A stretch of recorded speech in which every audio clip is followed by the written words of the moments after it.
டெல்லியில் 3000த்திற்கும் அதிகமான தமிழர்கள் வசித்து வந்த மதராசி கேம்ப் பகுதி குடியிருப்புகள் இடித்து தரைமட்டமாக்கப்பட்டது. என்ன நடக்கிறது டெல்லியில்? குடியிருப்பு அகற்றப்பட்டதற்கான காரணம் என்ன? பார்க்கலாம் இந்த செய்தி தொகுப்பில்.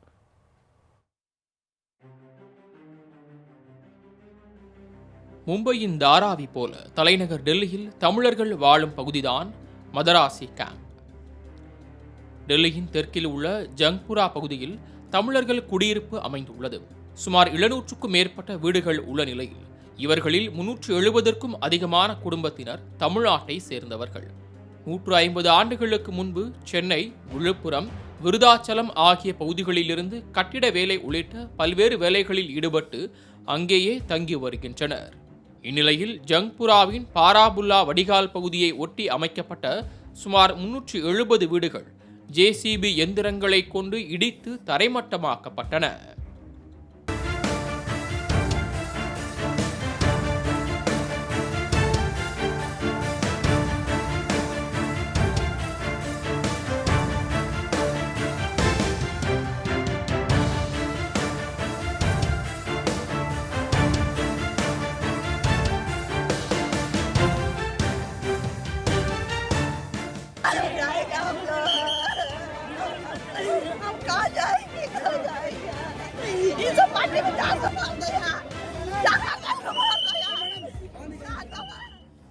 மதராசி கேம்ப் பகுதியில் வசித்து வந்த 3000 பேர் குடியிருப்பின் மைய பகுதியில் முருகன் கோயில் கட்டி வழிபாடு நடத்தினர்.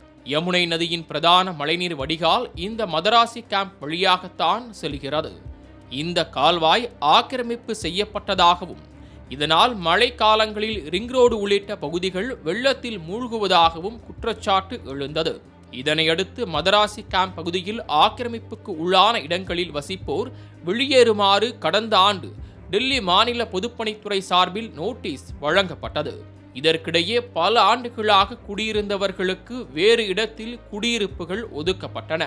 370 குடும்பங்களில் 198 குடும்பங்களுக்கு நரேலா பகுதியில் வீடு ஒதுக்கப்பட்ட நிலையில் 181 குடும்பங்களுக்கு வீடு வழங்கப்படவில்லை என கூறப்படுகிறது. இது தொடர்பான வழக்கு டெல்லி உயர்நீதிமன்றத்தில் நடந்து வந்த நிலையில் சமீபத்தில் தீர்ப்பு வழங்கப்பட்டது. மதராசி கேம்ப் பகுதியில் மே 20ஆம் தேதி முதல் 31ஆம் தேதிக்குள் குடியிருப்பு பகுதிகளை விட்டு அனைவரும் காலி செய்ய வேண்டும் என்றும் ஜூன் 1ஆம் தேதி முதல் ஆக்கிரமிப்புகள் அகற்றும் பணி தொடங்கும் என்றும் உத்தரவு வெளியானது. அதன்படி ஞாயிறு அன்று மதராசி கேம்ப் பகுதிக்குள் ஜேசிபி மற்றும் பொக்லைன்களின் மூலம் குடியிருப்புகள் அனைத்தும் இடித்து தரைமட்டமாக்கப்பட்டன. 4 தலைமுறைகளாக ஒரே இடத்தில் வசித்து வந்த நிலையில் திடீரென வீடுகள் இடிக்கப்பட்டதும் டெல்லி வாழ் தமிழர்கள் செய்வதறியாது கதறினர்.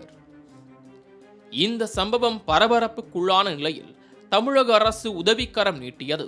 டெல்லியில் உள்ள தமிழ்நாடு இல்ல அலுவலகம் மூலம் ஒருங்கிணைப்பு நடவடிக்கைகள் மேற்கொள்ளப்படும் என்றும் பாதிக்கப்பட்ட மக்களுக்கு உரிய அடிப்படை வசதிகள் செய்து தரப்படும் என தமிழக அரசு சார்பில் அறிவிக்கப்பட்டது.